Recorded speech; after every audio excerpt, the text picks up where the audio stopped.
Erdwin's lantern has fallen. I fear this bodes ill for us all. I dare make this request of no other, Luminary. I must ask that you investigate. The Great Star fell to Earth in the Celestial Sands. They can be seen from the Emerald Coast. That must be your first port of call.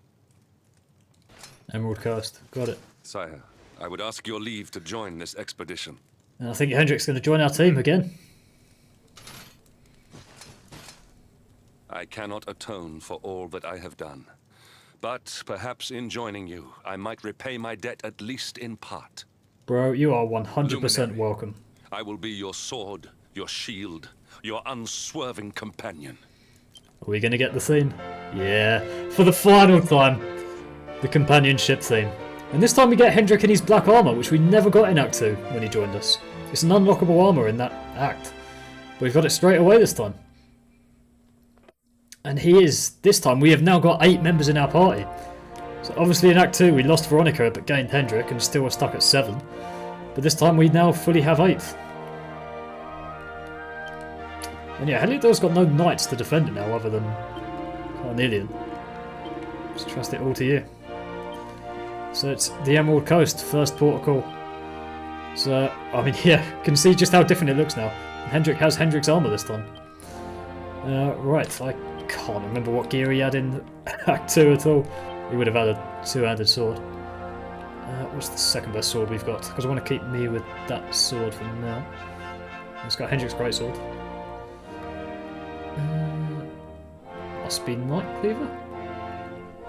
I'm sure he had a better one than Night Cleaver.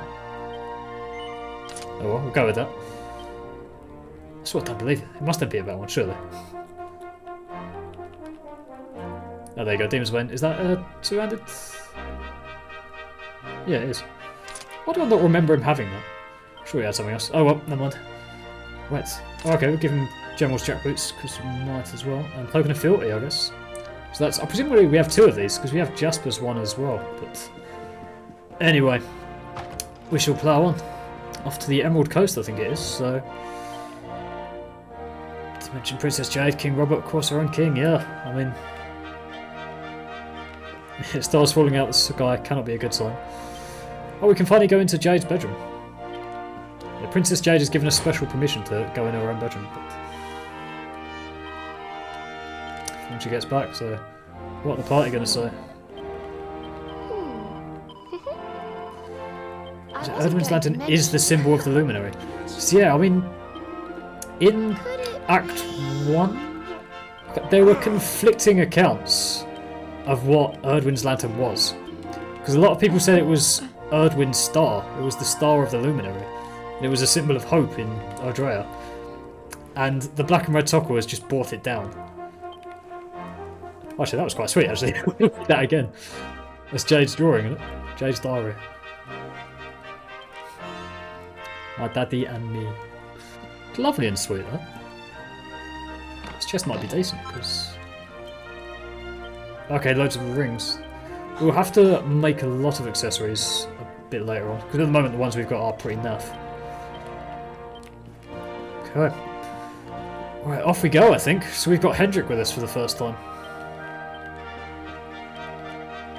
Oh, one thing I want to do before we go out is change the music to actually be Dragon Quest XI this time, for when we go outside. There is a little treat waiting for us once we get out. I was hoping we'd be able to travel to Cobblestone together. But... yeah, again, we get exactly the same lines from both Gemma and Amber, saying, "Come home soon, please." And it's rather crap. Right, I think, are we going to get the scene I want here now? Do we have to run through Heliodor? Okay, we have to run through first. Right, upcoming is a scene that is... there is no dialogue in the scene that's upcoming. And it's as simple as anything. But I think it is possibly my favourite scene in the game. I mean, there's a few to contend with. I mean, in Act 1 there's Jade jumping after the Luminary once he falls off the cliff when Hendrik attacks. And then in Act 2 there's the black and red Tocqueville trying to bring down the lantern, but then Mordegon destroying it. But I think if we're going to do it act by act, I mean, that's clear my favourite scenes in Act 1 and 2. This upcoming scene is my favourite scene in Act 3. And it's all because of the music. And it is this scene now.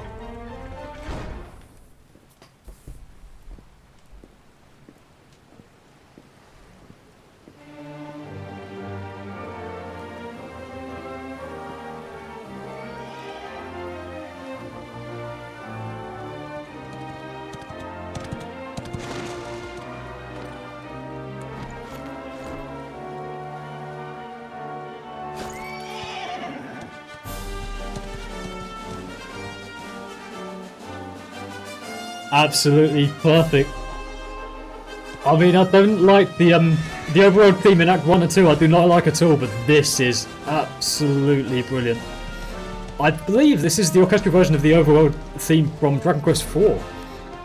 And I think, I haven't played Dragon Quest IV, but I think there's a few parts to it, and I think this track is called Adventure 3, so I guess it's like the third part of the track, third version of it. But I absolutely love this overworld theme. And that scene where it's just the most simplest of thing. The loyal horse that you get at the start of the game coming to your aid and introducing you to this act. Absolutely perfect.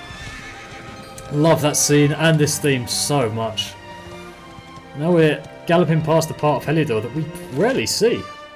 I'm not sure I've ever actually been down this way yet in the game. We see straight away, I'm going to jump into one fight. And it's going to annoy me because the theme's going to stop, but we see now that we get some new enemies, and this time it's not vicious enemies, it is malicious. Ones with green eyes instead of red eyes now. Right, let's get my favourite party back together. So we get Hendrik starting level 36 this time. So we're still, I mean, predictably, in my first playthrough, I was quite annoyed because I've lost all of these levels that my party had. And it's only me that's carried my levels forward, but without spoiling anything, we will get those back. Oh, I need to put Hendrik under my control. The last time we'll ever have to do it. Here we go, Hendrik follow orders. Victory will be ours. It will indeed. Yes, Eric is very weak at this point. His strength is in more of an accumulation of attacks rather than one single attack. So enemies with high defense he's quite weak against. Oh dear. I might need that heal again actually. So we're going to have to redo... I'm going to have to redo everyone's skill points.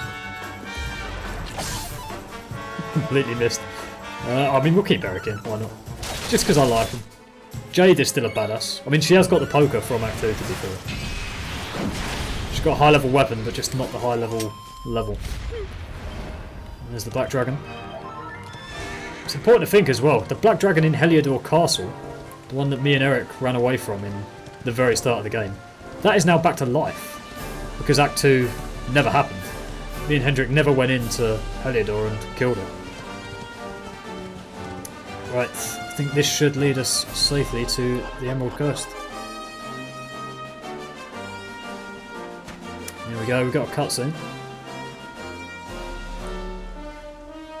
So that is no longer Erdwin's lantern. It's enormous.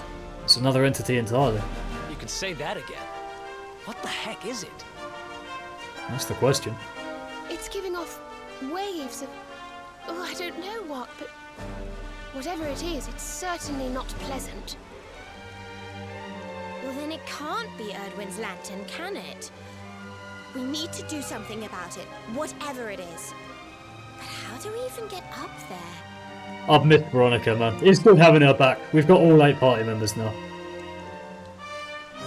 Well, well, dear Luminary. It seems you were in quite the pickle. Well, that sounds like... But... how?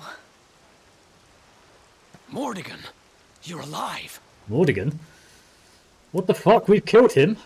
What? You're seeing me as Mordegon now, you say? How very intriguing. Unless it... Well, no need to panic.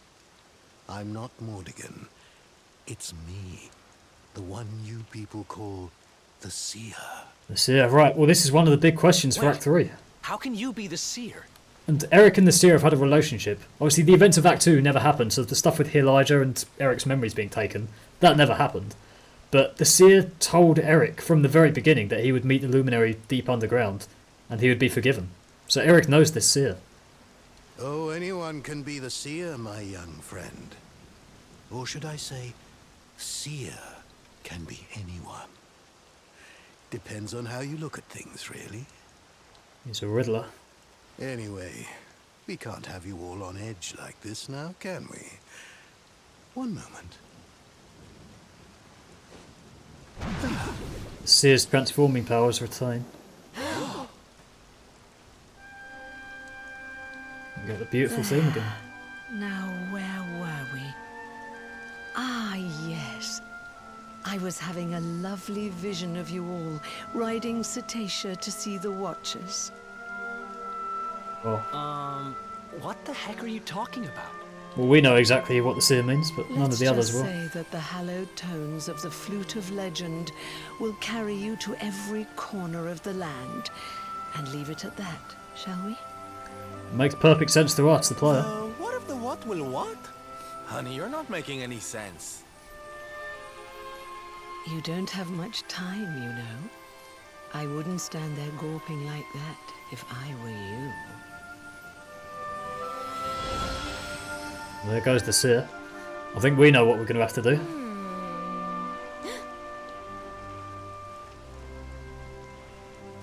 I don't know how legendary it is, but we do have a flute. Do you think this could be the one? I do indeed. Well, it's the only one we've got. Can't hurt to give it a go. I will indeed. And I will play it as a flute, turn it into a fishing rod and summon the big whale. I hope that makes sense.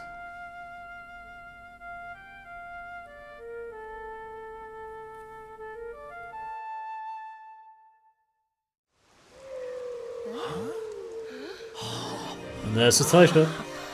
Back again. But obviously the others have never seen Cetacea before. The big flying baleen whale that is Cetacea.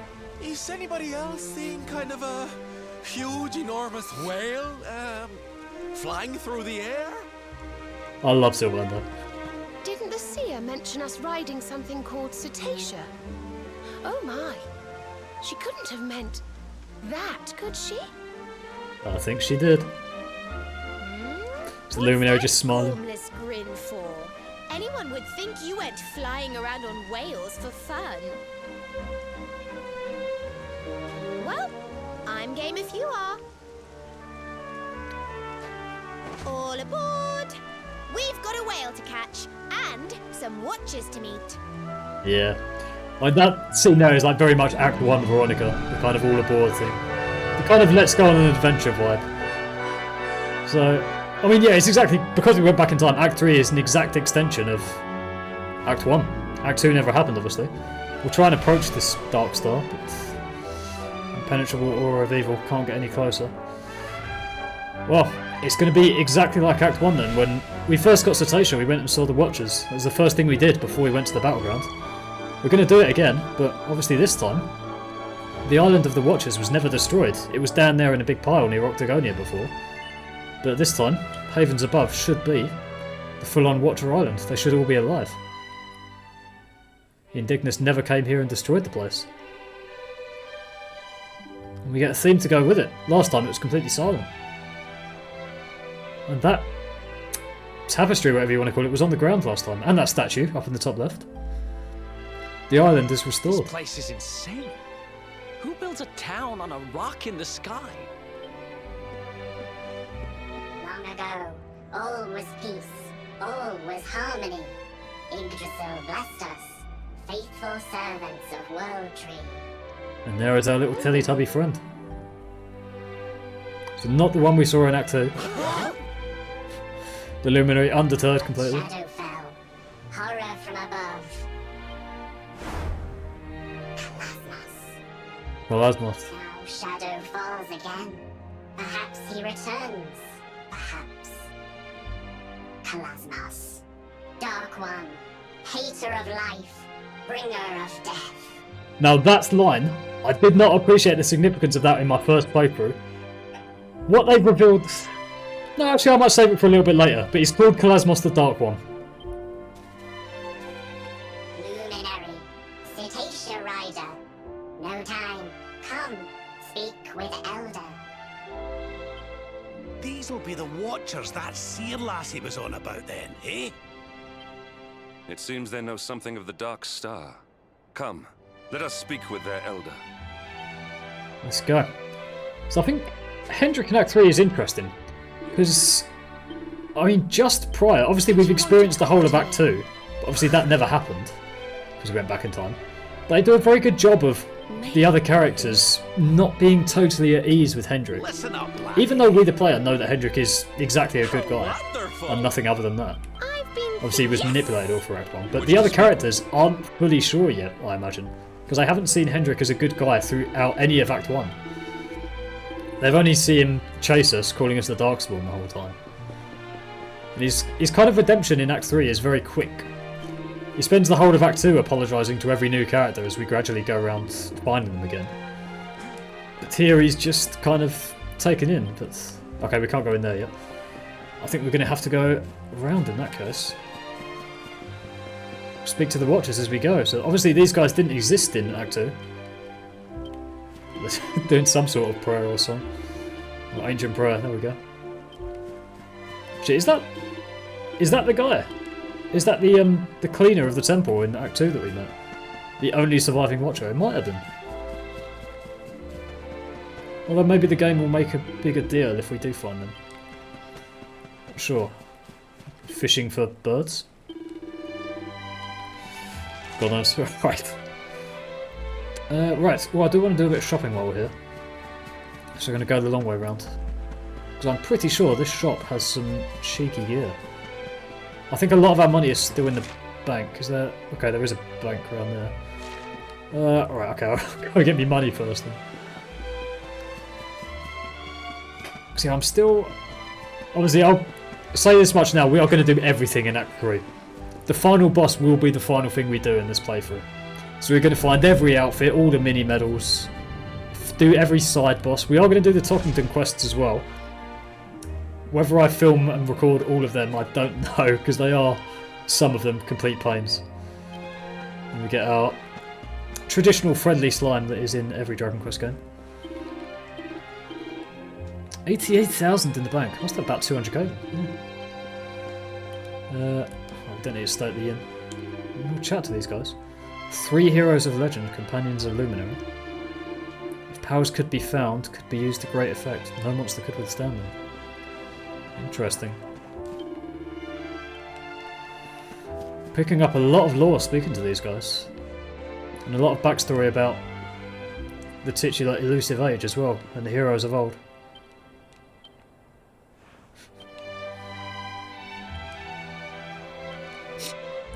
Yeah, the Watchers are weird.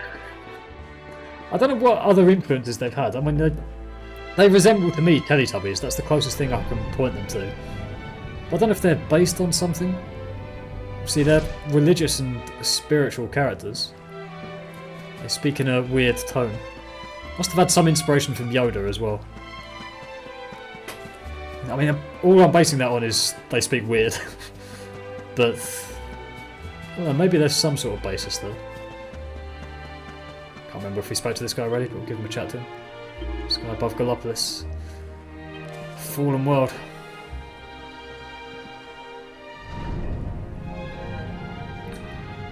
So the only other point of note, we've only heard the word Kalasmos said twice, I think. Once in Act 2 by Rab. That was what the rune said on the side of Erdwin's lantern.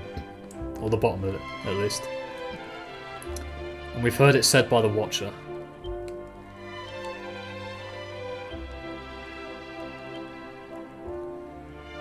Worm's light in hand. Interesting. As the Dragon Quest games go, I don't think they exist in the same universe as each other. I don't think. I'm not sure, actually. I might be completely making that up, now that I say that. I think Worm's Light is... that has some sort of relation to Greynarl and Barbarous from Dragon Quest IX. They were like originally the same entity, I think. Greynarl and Barbarous. They were like Worm Light or something. I can't really remember. Right, anyway, let's do some equipment hunting. We're going to see straight away that these are going to be absolutely incredible weapons. So we've got the Seraph Stick. Seraph Sword. Ooh. It can occasionally bring you back to life. Well, I think that's definitely in with a shout of one of the things I get. I think it has to be, really. Well, I mean, we're going to get 2 Seraph Spears. One for Jade, one for Serena. Because that is an incredible weapon right at this point. Don't use axes for anyone yet, but we do use knives. So I think Eric's obviously dual wielding. It's a falcon knife earring. I think I'm going to get 2. 1 in each hand.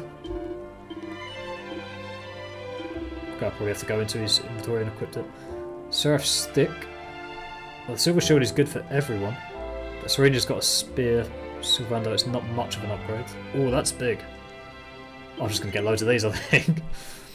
Definitely one for Veronica. Definitely one for Jade. I mean, she's got the tiara, but I don't like equipping that because it resets her outfit.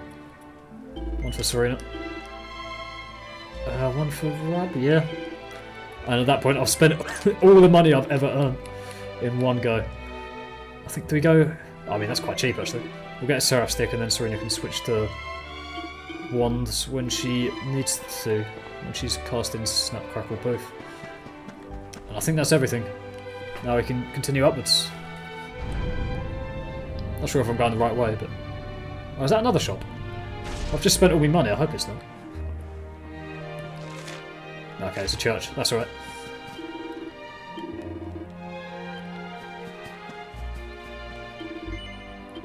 Yeah, we're humans. Air is thin here. Actually, I don't think I've spoken to the party yet. Definitely will do. History of Aldrea, History of Time. Legend of the Law of Time. So these guys know about the toggles. As things return, eternity is undone. Okay, so the Watchers presumably know of the ability to go back in time. Whether they know that's what we've done. Oh, is this the cleaner? It might be, actually. That might be the guy we knew in Act 2. The only surviving Watcher. But yeah, I don't think the Watchers know that we have gone back in time. They obviously know of the ability. But they don't know that we've done it. And it looks like we're going to meet the Elder. So this place we saw crash landed in Octagonia, or near it. No, that's the janitor. Elder, wisest watcher, Eagle Town. Elder lives for Yeah, all it's him. time. Sees all, sleeps much, wakes seldom. Turn Thought would wake for Luminary, but no. Listen, tell Watcher story. Look. What is that? Ancient times. Kalasmos. Kalasmos comes, seeks power. Power of Yggdrasil. Brings evil. Monsters. Miasma. Destruction. So at the very beginning of the game, in the opening cutscene, we saw the red and black toggle, but I think we kind of now know to be Kalasmos. We saw that bringing the rain. So at the very beginning of the game, we know Mordegon is there from Rab's flashback, but was it Mordegon that brought the monsters, or was it Kalasmos? But Yggdrasil sees. Sends Savior. Erdwin. Luminary. Ancestor. Rides Cetacea. Crosses Erdrea. Gathers companions. Rustan. Warrior. Serenica. Sage. Morcant. Sorcerer. I think we kind of knew those three already. Forces. Make sword of light. Long battle. Dark one defeated. Dark one again. Peace returns. But if they beat him, what's he doing back? Not know. But know this. Your birth. Your coming. You are light. Light to banish dark. But how? Not know. You know, so they don't know everything. Seedlings. Is that the Elder? Elder! Elder wakes! Elder speaks! of Yggdrasil. Seedlings know all. Seedlings. Oh, and he's got again. That's all he said. Seedlings! Yes! Give gift. Follow. Temple of Dawn. Oh, so we've been there before. We've been to the temple. It's fast asleep. Seedlings know all. Go to the mare. Which is same as humans. Interesting. We can see the statues of the heroes of old. So there we've got Morcant. Unstoppable sorcerer. I've never seen his staff before. It rings a bell. Here we've got Drustan. Invincible warrior. We'll do these statues and then we'll get the chest. And there is obviously Erdwin, the luminary of legend. And then Serenica, the sage. Sacred sage. Right, let's open these chests. I suspect they are going to be very nice indeed. Angel's Frock. There's one. Ultimate key. Right. Finally. We have gone through the whole game thus far without getting this key, but now we can unlock all the grey doors as well as the red ones. And there's the little devil's dress. Right, and his equipment kind of defers expectations to me, because you would have thought the little devil would go to Veronica, but it goes to Serena in, I think, is what is probably my favourite outfit for her. Oh no, actually I like one that's later on. And then we get one for Veronica as well. So, actually I'll do party talk instead. What's up? So yeah, these two look quite cool, I think. Actually, Veronica's one's maybe not my favourite, although I don't like many of Veronica's, to be honest. But I don't know if I've met... actually, we'll chat to all of these guys. Listen up, laddie. Born to defeat Kalasmos. So it looks like Kalasmos is the big dark star and the little black and red toggle. There's something Got a I name want for to both talk of to you those about. entities now, and they are the same. Then the dark one defeated by the first luminary who's returned. I will. As for the four entities, I'll save that explanation for a little bit later in this video, because I want to do a deep dive into that. This is going to take some editing, but I'm fearing already. Right, I'm going to go straight back into the Temple of Dawn. It's going to be right. We need answers. We've got a lot of answers. I still don't know who the Seer is.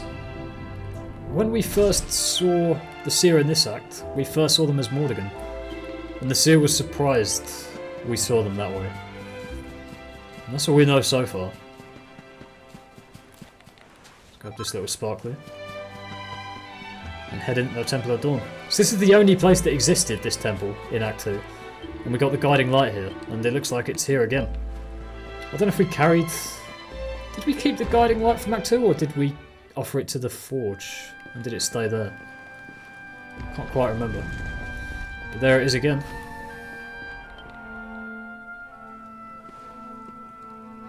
Feelings ancient, sacred, protect land, remember.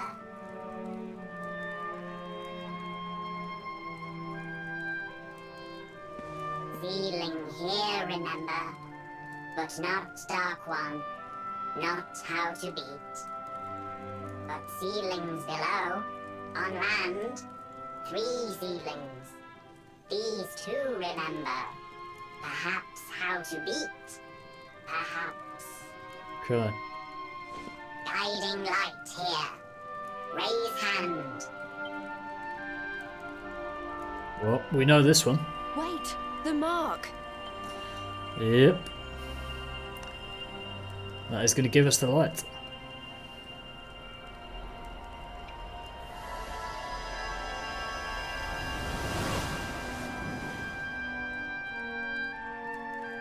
Whoa!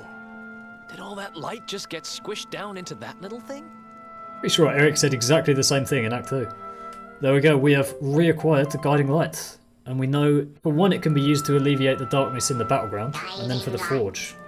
Flame of Yggdrasil, creator of Erdrea. Awakens power. Power of Luminary. Will be useful. Help to find. Find how to beat. Here, Okay. Elder. Elder. Ooh.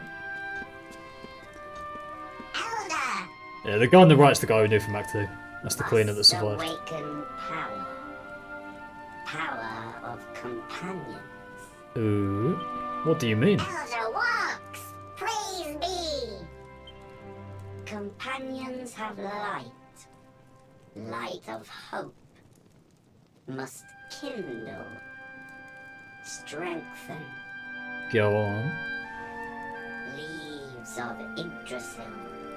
Children of World Tree. Shine forth. Is he giving us power?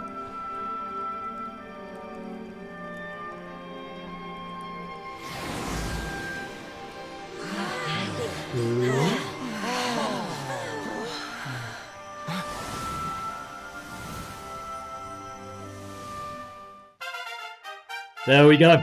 We've retained all of our levels and abilities from Act 2. Also remember all the places he's visited. Lovely. Yeah, I feel amazing. Some say light brings dark. Luminary brings dark one. Not so. Mistaken. So there's the entire basis of the Darkborn claim. And Eagle Tap says it's a mistake. Luminary must end this. Break cycle. Yggdragon's blessings. Yggdragon's blessing is kind of like the Dragon Quest 11 equivalent of May the Force be with you. And there goes the Elder. Elder! Back to sleep again, I think. Yep. Waking tires, Elder. Walking tires, Elder. We will carry. There he goes. Our faithful friend taking it back. Is that on his own? I thought there were two of them. Very well. To the lands below. Let us seek out these seedlings. Let's do it. Okay. Do we have any indication of where they are? Ask other watchers, they will know. Okay. So I guess the seedlings up here don't do anything. I'm going to test them, because these were the seedlings in Act 2 that gave us the how to make the Sword of Light. It seems unlikely that they'll give you any clues as to how to defeat Kalasmos. No.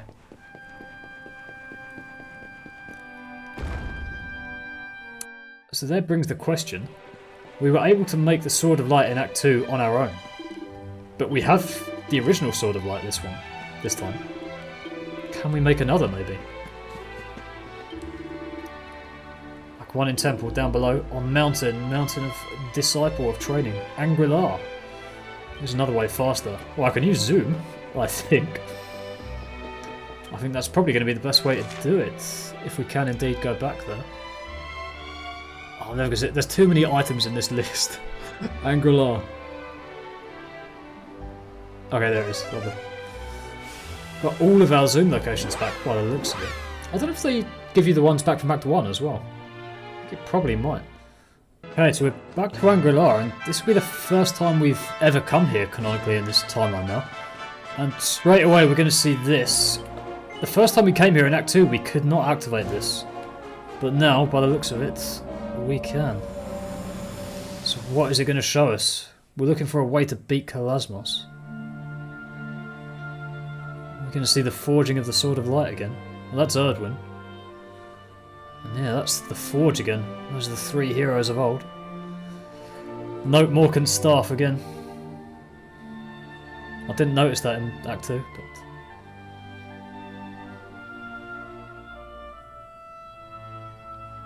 So there we go. That's a scene we've seen before. You see they summoned Cetacea as well. We know all of this. There's nothing new yet. You all saw that too, right? We did indeed. Yes, that man. The mark on his hand.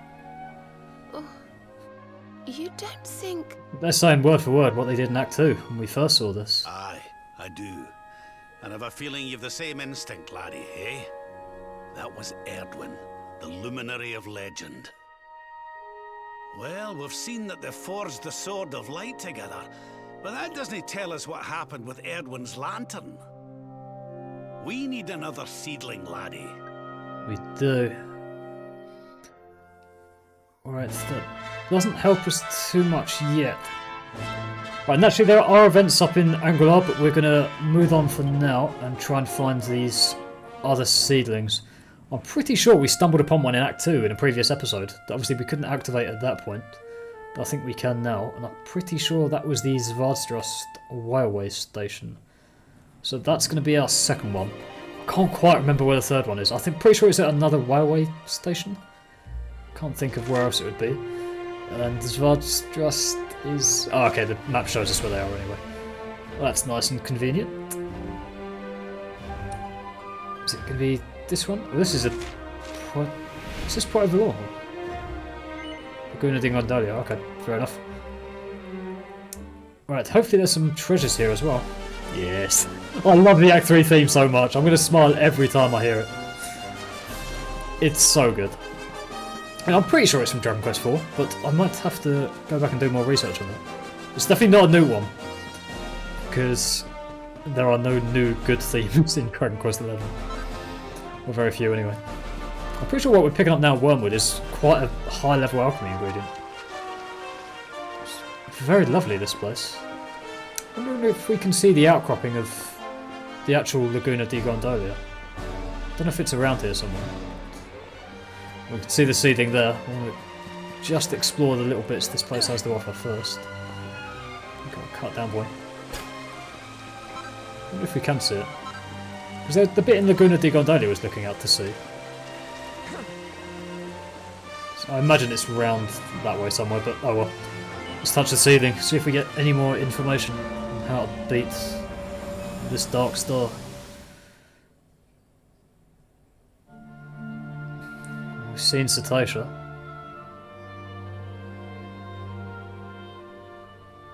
Serenica playing the flute. Serena and Veronica's ancestor. Erdwin with the Sword of Light. Again, none of this helps us. We knew all this. Oh, okay, he's empowered Cetacea somehow with the sword.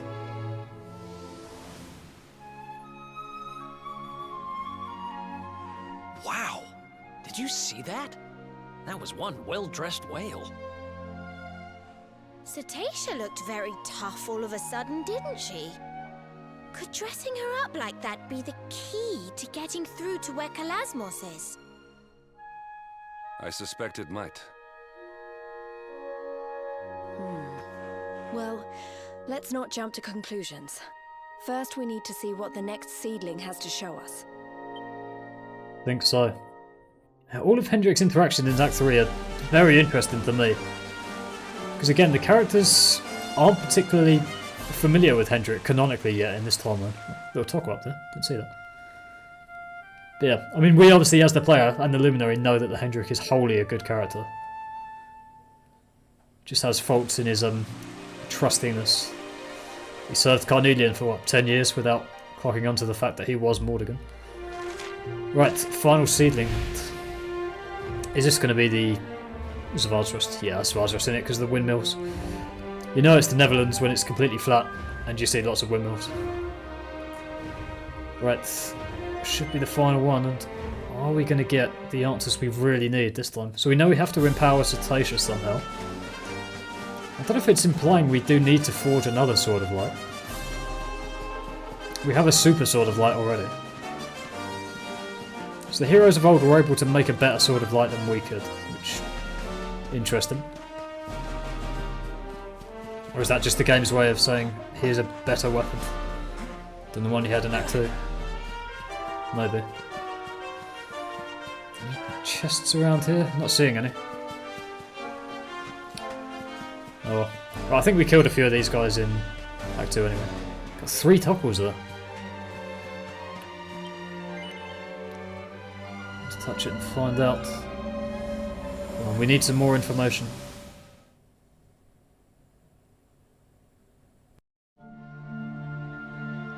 There they are riding Cetacea. Approaching Kalasmos, the Dark Star. And using the horn. It goes from a Barlean whale to a narwhal. Great. Well, there's Kalasmos. And that's how they shattered the shield.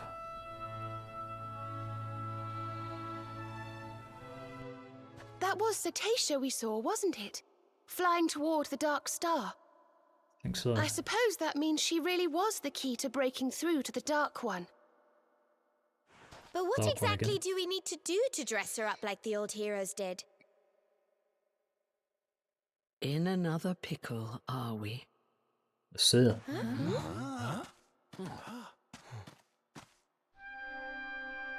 Where did you spring from?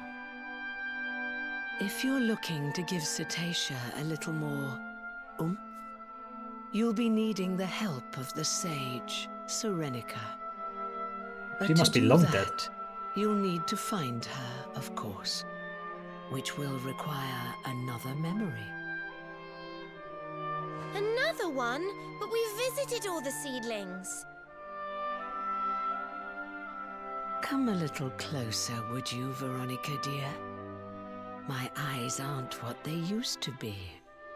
Suspicious. Well, we still don't really know if the Seer is good or bad. Yes. Sus. You're not quite as you should be, are you? Why does that matter?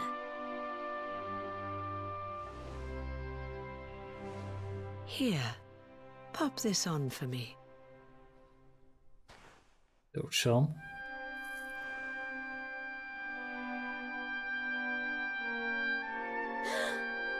What's it doing? It's like Mia's cursed necklace again, but Mia's still a block of gold at this stage. What power does it have?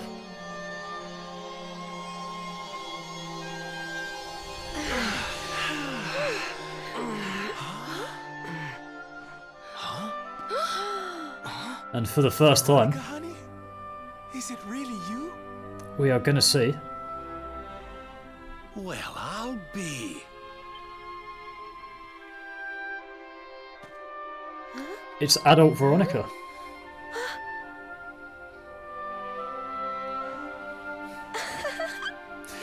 It just does not look right at all to me. Serena, join your sister over here, will you? So Veronica is the older sister, I believe. So this is something.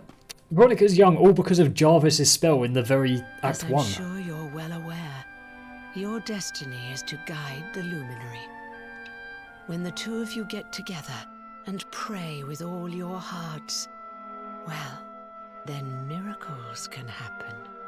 Still looks so weird seeing her older, but yeah, all of Jarvis's magic in Act 1 was the reason why Veronica became a child again, and she was just not bothered by the fact that she remained a child, so... But this wasn't possible with Veronica in her reduced state. Who are you?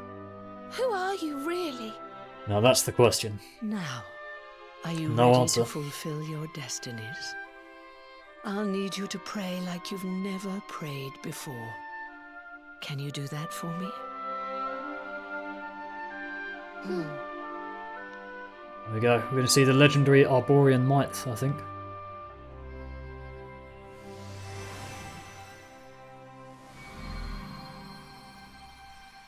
What can they do?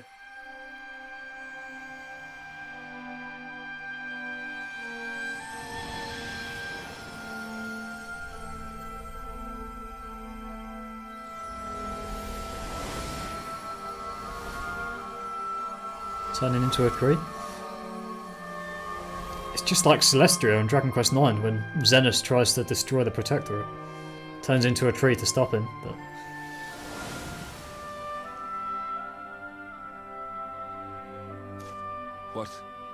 What could this mean? I think it means they've turned into a tree? Eric and Hendrik are just the Come two, like... closer, Luminary. They're the least likely friends. The tree Just... has something to show you.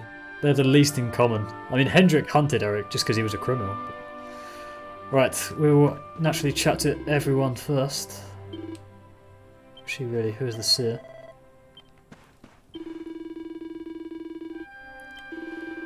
No. Okay, so there's more seedling information by the look of it. Jade does like a bit of nature. her interests are... they're kind of little tidbits, really. Because we know she likes the cakes in Gondolia, we know she likes a little bit of pretty nature. Just little interests, kind of interesting. Right, what are we going to see? Well, there's Kalasmos, after the heroes of old beat him. About to make the final blow with the Sword of Light. What's Erdwin? Erdwin's been killed. By...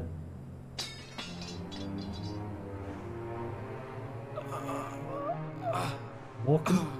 Morcant, wherefore wouldst thou? So that's how the Luminary of Legend dies. Morcant stabs him in the back, and that's it. It's barely even a grand death. He betrays him.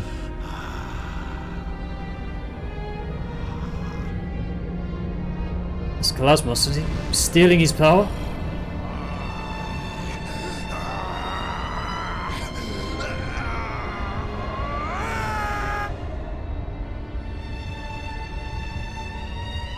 Yes. Such power! Lo, it doth burn black within me. So this is the might of the Dark One. Morcant betrayed Erwin and killed him. Literally stabbed him dead. And then stole Kalasmos' power. Serenica and Drustan. Seeing Erdwin dead.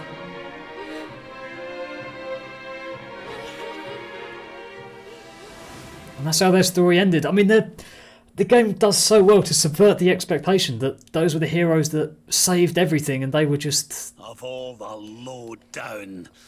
I mean, you spend the whole time thinking that they were like the legendary heroes and they saved the world and that was it. But, I mean, they only just defeated Kalasmos and then Morcant straight away stabs Erdwin in the back and that's the end of Erdwin's story. That's how he dies. A simple betrayal and the knife in the back. Betrayed by the very man he trusted most. That's how the Luminary of Legend died? The poor thing. Simple as that. The tree is still glowing, I see. I rather think it might have more to show you. There's going to be more. Right, we'll speak to everyone first, naturally. It's about to finish off Kalasmos. Does that mean Kalasmos was never finished off? Is that why he's back in the sky now? So we know from earlier in the game that Erdwin and Morcant trained together in Angrelar. So they were good friends. Could he just betray him like that? Yeah, that is the question. There's more to show you. Right. Let's find it out.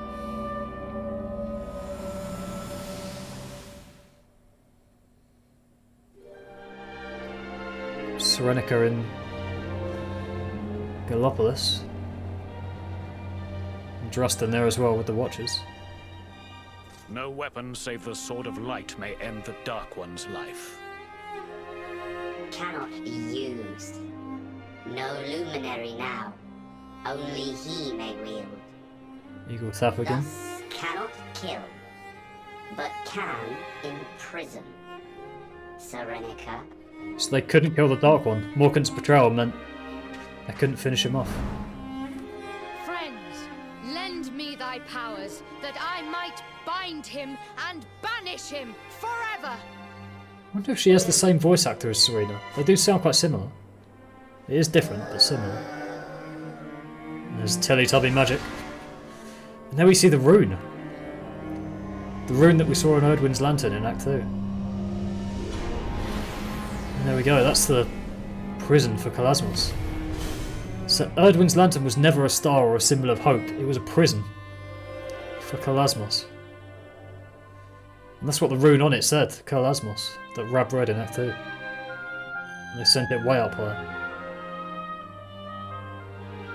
What now, Serenica? What doth the future hold for thee?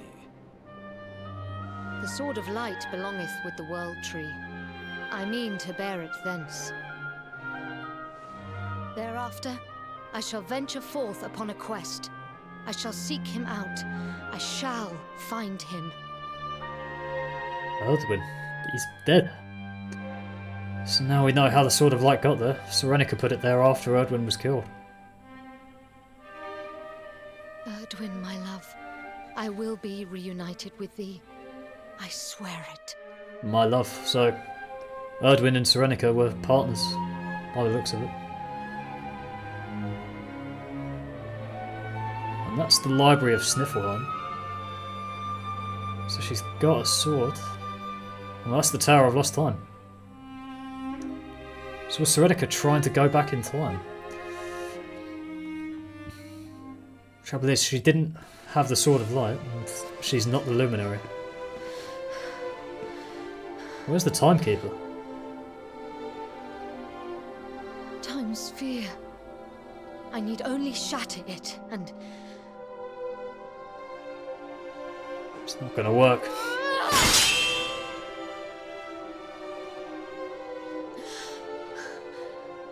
Wherefore? Am I not strong enough? She wasn't the Luminary and she didn't have the Sword of Light, so it was never gonna work. It's like she's lost hope. Was that how Serenica died as well? Would that I might have seen thy face but once more before I passed.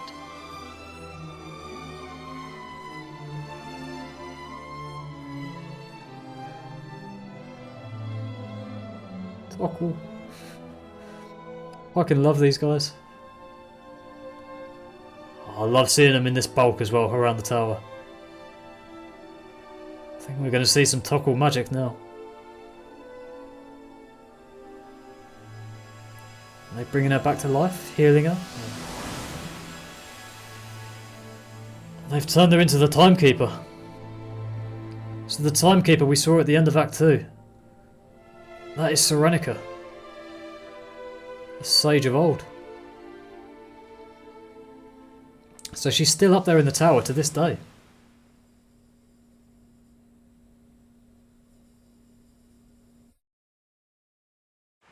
That's so sad. So Erdwin's lantern was no star, nor was it the Luminary's final resting place. It was the prison.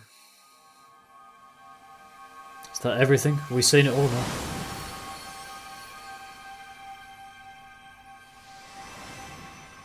Looks like it. Veronica's back to her shorter self. You've done as you were meant to do, girls. You've given the Luminary the guidance he needed. Rab acting the grandfather of the group. We saw it too. We saw what happened to Serenica. What she became. She's still there, you know. Up in that tower. And she still holds the key to defeating the Dark One. How come you know about all this stuff, anyhow?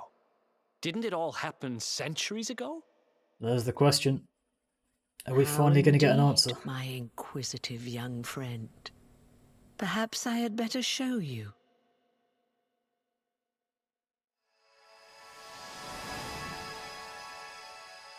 Huh? What? You? It's Morcant. The Seer is Morcant. Yes, me. Morcant. Erdwin's erstwhile companion. He was the traitor.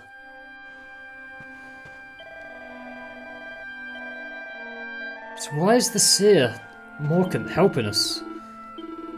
He was the traitor. He killed Erdwin. Well, there we go. There's Eric's backstory initially. Now we find out that the Seer was actually one of Erdwin's companions, Morcant. Slayer of Erdwin.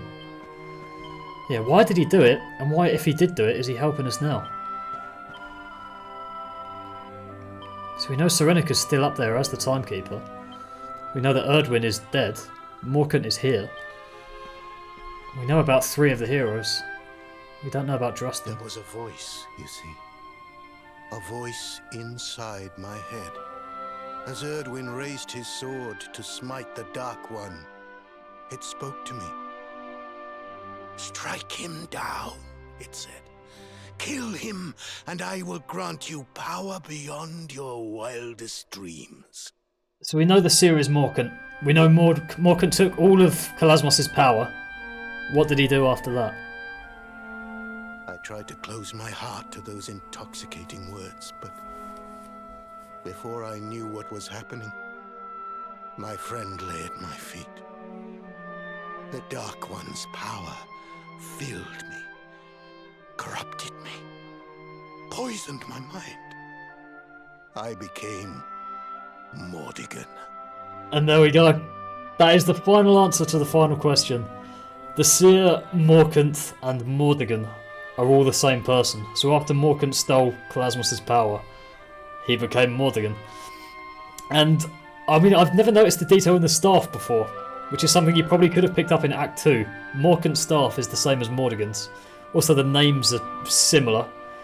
And the one thing now that I've sort of pointed out already a little bit. A part of me held out against the darkness. In time, it took on its own form, and that is who stands before you now. It's a separate entity of the same Mordegon is person. defeated, and so I too must fade. But I have one last prophecy for you before I go. The Timekeeper awaits you, Luminary. In a place north of the World Tree, the power of the Watchers will take you there. Now, go and give the Dark One our hiding, and bring this story to an end at last. And if all this happened centuries ago, then... And there we go. The final death of the Seer, Morcant, and Mordegon. I mean, that was all the same entity. There he goes. I guess we'd better get moving, huh? Sounds like we need to go see the Watchers. Sounds like we need to go see Serenica. Then the Mighty Magic Burst pet power. Lovely. So, just depending on where we're going to be. Okay, we're back here. So, the one thing I wanted to point out, the one thing I've kind of been alluding to this whole time. Obviously in Act 2 and Act 1, we hear of three entities in Act 1. We hear of the Lord of Shadows, Mordegon. We heard of the Dark One throughout the game, and now we know of Kalasmos. It was not clear to me fully in my first playthrough of this game, but it's explicitly revealed that the Lord of Shadows is Mordegon. They are the same thing. Every single time an enemy or someone mentioned the Dark One, they were not referring to Mordegon at all. They were referring to Kalasmos. And that happened all the way throughout the game. So in your second playthrough you will notice it more. But just for the purposes of this playthrough, we are going to see every single time, thrown back to the past, that an enemy referred to the Dark One rather than Kalasmos. So we can fully appreciate just how kind of the attention to detail this game had. Let's look.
And there we have it. It was there from the start. It's one of those things that it's obvious when you know it's there, but impossible to see when you don't know it's there. And it's done so well, in my opinion. I mean, before we go off, we'll chat to the party just to kind of wrap this all up. Yeah, I mean, the Seer had a strong relationship with Eric throughout. It was kind of guiding him. And it's very bizarre to know that the Seer is Mordegon. Hendrik, man on a mission. Yeah, Veronica, I mean, this is very much reminiscent of Dragon Quest VIII, again, a game I love, with Rapthorn manipulating Dulmagus, because you assume for the whole game that Dulmagus is the main villain, and then you find halfway through that he's been possessed this whole time by a much greater evil. Like here, Rap says, never going to forgive Mordegon, because he laid low Dundrasil for one, just another victim of the Dark One. Although I say that, laid low Dundrasil, I mean, in the very opening cutscene, we see Kalasmos as the little red and black toggle.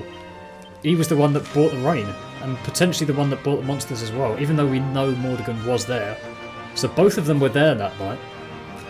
Clearly their goals are aligned for that one day. Where are we going? Can't remember now.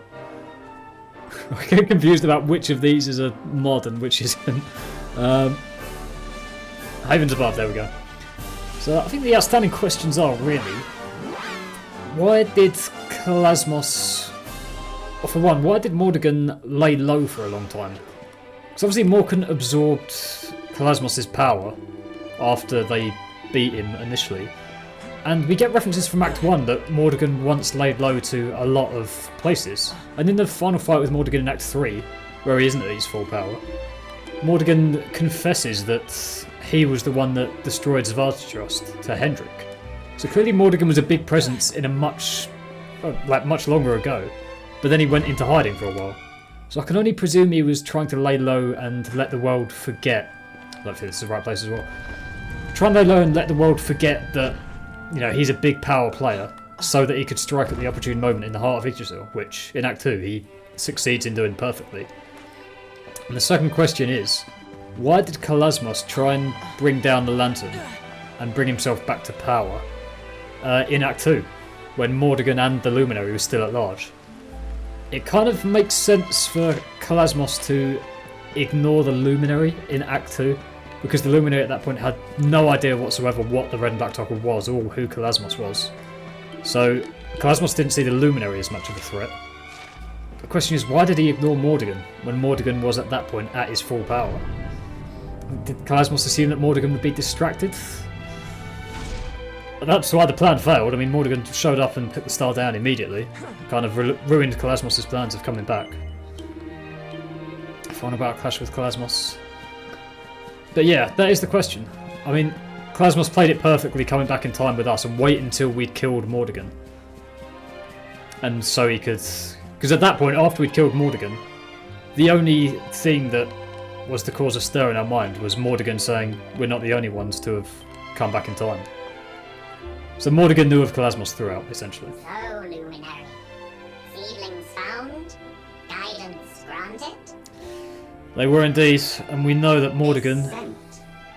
Old scent. Familiar. We know that Mordegon was Morcant. Elder? Are the Elders awake again? Scent of Morcant. And I think they figured it out too. Well, Mordegon was Morcant, my friend. The Seer as well, they're all the same person. suspected, but did not know. Morcant's sorcery was great. Greatest, perhaps. But his heart, torn. Never satisfied. Always craving more. More power. Too much. Now you go to meet with Serenica. Gift for you. A gift? Go on, give me a new weapon or something. Is that the time gear? A Wheel of Time, I'm thinking Pokemon Mystery Dungeon now.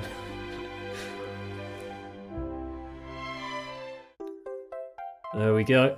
And I think we're going to need that to go back to the Tower of Lost Time. So this will get us into Serenica's tower, will it?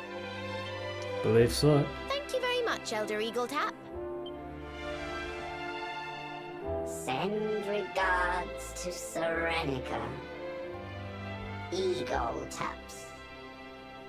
Regards. And he's gone again. For another eternity. Right, well, there we go. We have our mission. So, we need to go back to the Tower of Lost Time, speak to the party again. I want to get as much unique dialogue as we can before the game sets us free. Listen. Okay. Yeah, that's the point. We saw Eagle Tap and Serenica chatting when they sealed Kalasmos away. Perhaps. Could it be? There's only one way to find out. I mean, we've used it, well, they haven't, but I've used it before.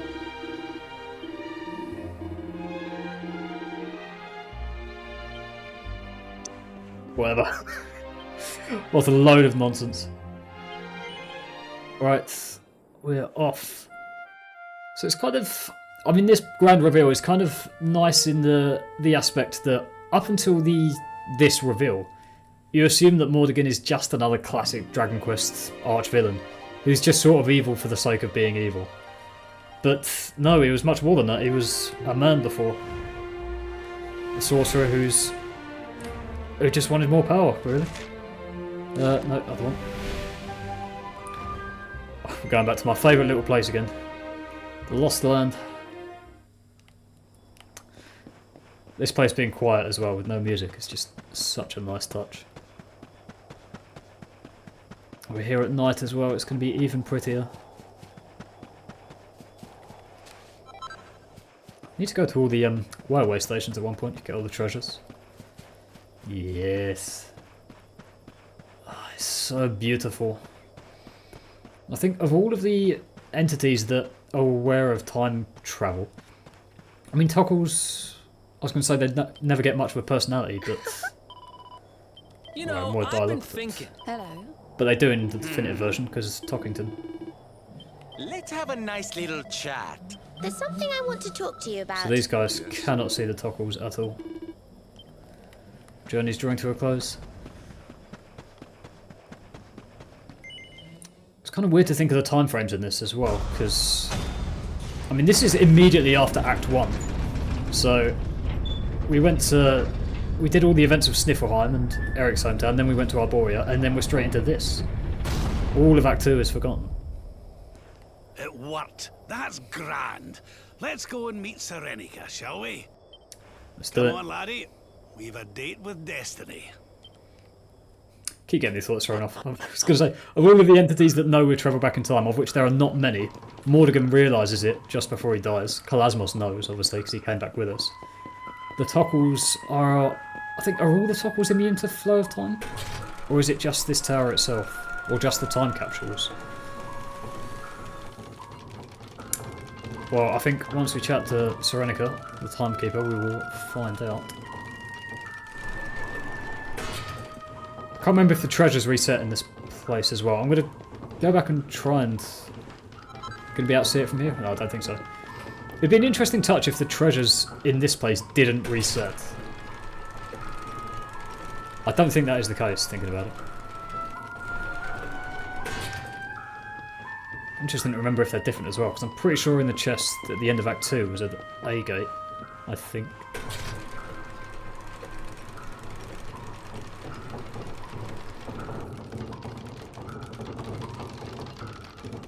Oh no, there's an unlocked one. So presumably this one's taken as well. Yeah, that is a really interesting touch. The treasures in every other place, except for the Tower of Lost Time, it would seem, reset. So, I mean, I guess this whole tower is immune to the flow of time. Because even though we've gone back in time, we opened those treasure chests before. It's hard to say a sentence and get the tenses correct now, because just never going to be.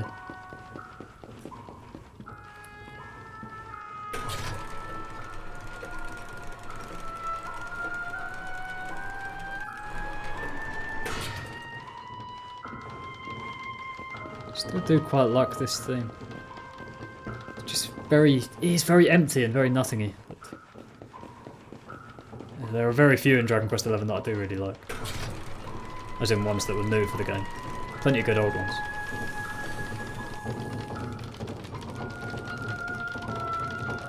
Still haven't at this point looked at the panels for any of the characters. I think I'm sort of going to hold off allocating skill points until we get into, like, until we're properly set free in Act 3 to do whatever. But, I mean, we've probably got loads to allocate. Yeah. They've got all the only panels they've got unlocked at the moment are the ones from Act 1. And they've just got all the skill points back to allocate wherever. We'll have a proper look at them in a bit. Let's finish this bit of story first. And here we are. Exactly as we were in the end of Act 2. See, these guys aren't going to remember. Oh. Dear me. Yeah, Serenika's been here ever since, and that's... We're never given a time frame for how long ago the titular elusive age is. I think someone, I can't remember who said it, but they said the heroes were around centuries ago. So, a few hundred years, and that's the only real reference we get to how long ago the Dark One was first defeated by Erdwin. Here we are. Here is the Timekeeper again, who we now know to be Serenica, hero of old. Are you Serenica? And the twins are her ancestors. Serenica? This is not a name I know. State your purpose here. Serenica's forgotten who she was. The Dark One has returned, and, well, we need you to give us the power to save the world. Save the world. Can we jog her memory? Do you remember this, Serenica? This was your flute. I know it. But from where? The voice gives me such goosebumps. I don't know why. The memory is faint, but... Yes. It is there. Memory's coming back. And yet, the flute I remember was different, mightier.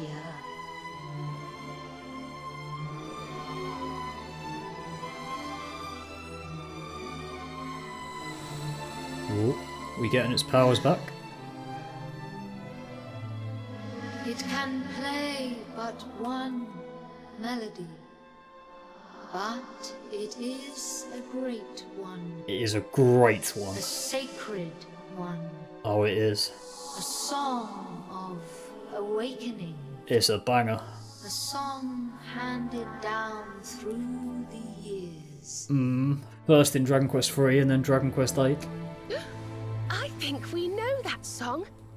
Veronica? Play it. Hits me with it.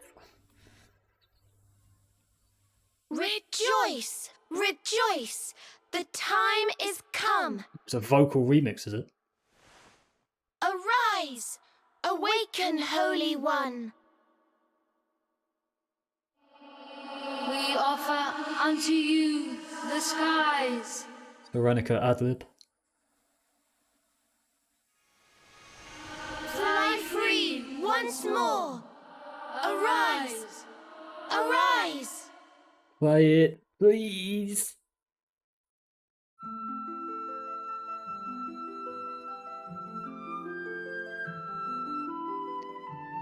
Possibly the greatest Dragon Quest track of all time, in my opinion.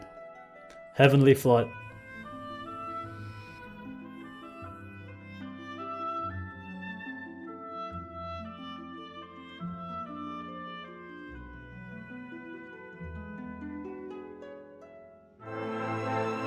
Yes.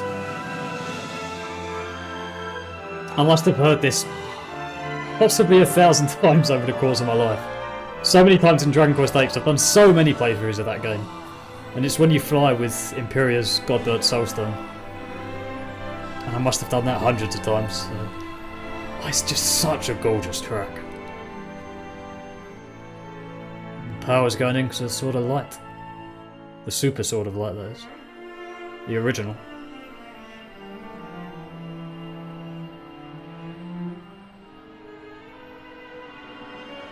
Ooh.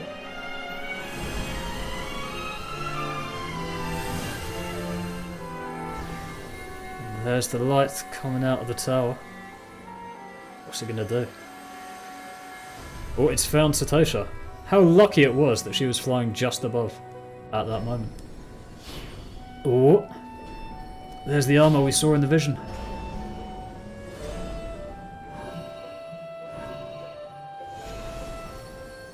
Are we going to get the horn? There we go, the narwhal horn that broke through the Dark One's barrier. We've got it. Is that Cetacea's eye?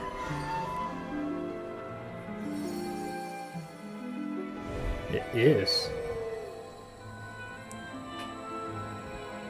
There we go. The now beautifully armoured flying whale. Oh, we're on top.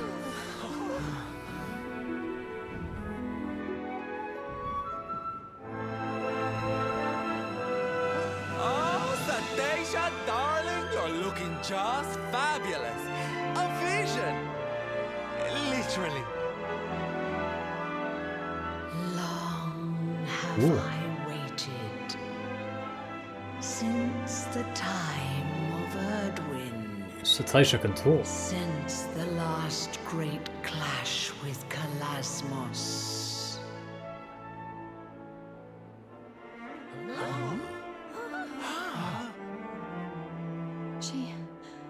She spoke to us. Shh. I think she's trying to tell us something. Go on. But know this. The Dark One is powerful beyond imagining. A trial awaits you. Beneath once mighty Tzvard's Ooh. a means to test thy mettle ere the final fight begins. Go to him. Go to Drustan. Drustan. And when Right. the time comes, when you Alright, I'm going to skip this. I'm sure we can read it, but A wee practice scrap or two before the main event sounds like just what we need. I reckon we could do worse than pay Svardsrust a visit. who's Hendrik? He's right. This is one battle we can't be too prepared for. Let's go get fighting fit before we take him down. I agree. We're certainly going to have a lot of practice while we're going. There's the battle cry. Didn't see Hendrik in any of that, I don't know why. Don't know if that was just an oversight or they just couldn't be bothered to draw that many characters. Throwing back to Serenica.